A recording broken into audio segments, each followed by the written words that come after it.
What's up guys and welcome back. Today we're going to be reviewing the final part of the Alien 3 Unproduced Screenplay comic by William Gibson.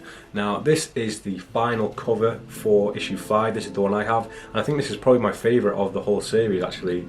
I just love the colour styles on it, it's all blue and purple and almost like the colours of like a bubble gum or something, and you just see like the reflection of the Xenomorph's head there too. So a lot of the covers do have Xenomorphs on, but I think this is my favourite one. So previously issue 4 was my favourite so far. There was a lot more action and a lot more things going on, especially with just the Xenomorphs just popping out of everywhere, like different creatures and people, and it was just madness. And like I said, it's had a lot of themes of the other movies, Prometheus and Covenant. I love that aspect of it. So going into the finale, we start off with Bishop and some people going into the service hatches of the ship, and that was obviously a nice callback to Aliens with the way that Bishop goes through the tunnels. But in this aspect there's something really weird happens. I'm not sure if this is because of Bishop's just got his new body or if he's been attacked from within. You don't really see it. It looks like it just happened, but his leg just kind of snaps off climbing down a ladder, and I thought that was weirdly out of place, especially if there was no attack by an alien. But it looked cool. We saw some nice Bishop white blood going on. With the previous one, we saw that the lemur Xenomorph is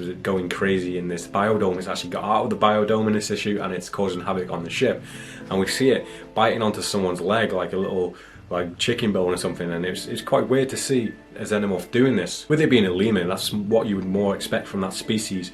But usually we see like an alien with its tongue bite coming out and bite people's heads. This one's actually chewing on someone's leg, so yeah, we haven't really seen anything like that before. Hicks has now gained himself a Tony Stark iron blaster from somewhere. They got this kind of like pulse gun, I'm guessing it's more like a stun thing, and he's just going around blasting Xenomorphs with this one, so he definitely goes total Iron Man in this one. He gets a chance to get some revenge on the aliens from the last film, so he's getting a lot more time to take some revenge by blasting these Xenomorphs with it.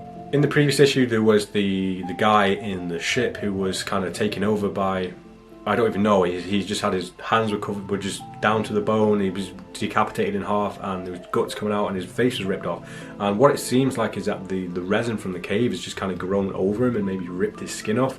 Or it's still not very well explained what actually happened, but it looks like the resin has come and grown over his hands and just ripped the skin and muscle off them. So that's a very violent way for them to keep a host alive. So yeah, not sure what's going on there. I'd have to actually read the script maybe. There was a lot of violence in the last issue, and there's one part in this particular which I thought was so cool, and it was one of the people in one of the sort of spacesuits is infected with something, and they just start bleeding from every orifice you can see, the eyeballs, the nose, the mouth, and it just fills the space helmet up with blood. And I thought it was really cool, and I really would have loved to see something like that on the big screen.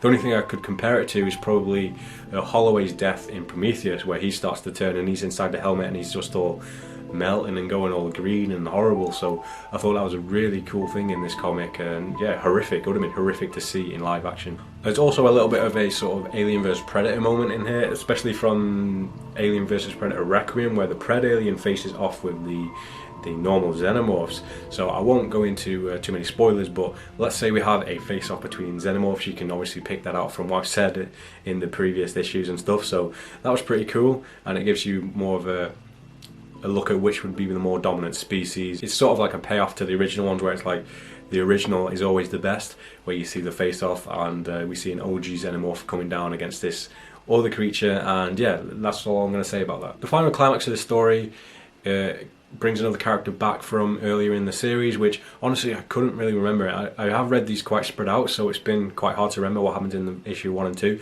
but this character who comes back and kind of saves the day, I guess, or is a main part in the climax of the story, I couldn't really understand who they were. So for me it was like not an anticlimax, I was just a little bit confused.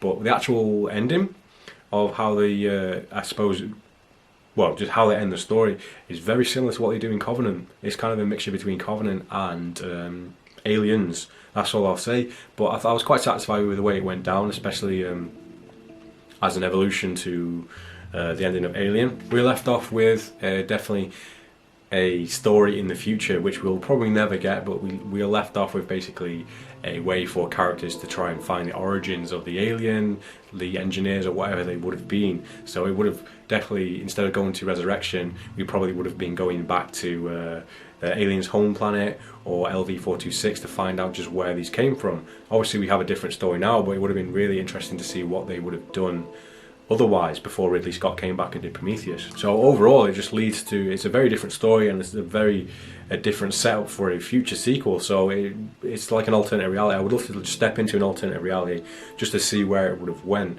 if it would have panned out as how it has now, or if it would have ended up being worse. Would there have been a low budget sequel like 5 down the line because all the characters are still alive and we would have had to pay them for all these big actors. Overall, I think it's been a great story. It's quite a disappointment that we never got to see it in movie form, but we have a comic version of it, and there's also an audiobook version of it, which I'm interested to listen to because it has Michael Biehn, who plays Hicks, and it also has Lance Henriksen, who plays Bishop. So that would be really nice to listen to. I did feel like it came to a close a little bit fast, but that's the thing you've got to think about when you're reading comics, is when you read them issue by issue, they are relatively small, so they are like a 4-act story, and when you just read one, which is maybe like 10 pages, it feels like it's over in one go, but it's one story overhaul. So I guess the best way to read them really is to read like the trade paperback and read it as one big story. But yeah, I don't really have too many complaints about it. I really enjoyed it. What I'm really looking forward to next up is they are doing one of these unproduced screenplay comic series for the original Alien, which was originally called Star Beast and had a male protagonist. So I'm definitely going to be checking that out if I can get my hands on it. Obviously with this whole virus situation going on, hopefully it's actually being brought out on time. They're also doing a unproduced screenplay comic for the original Predator movie too, so that should be really interesting with the different kind of creatures. Anyways, that's been my review for Alien 3 issue 5 and clapping off the whole series as a whole. So I hope you enjoyed it. Let me know in your comments down below what you thought about this so far, if you've read it, or if this has made you want to read it, or made you want to like see where this franchise would have gone. Where do you think it would have gone next? Anyways, thank you, and I'll see you guys with my next comic series, I guess, or whatever's coming next on the channel. So make sure you hit that subscribe button and stay tuned for the next bit of content.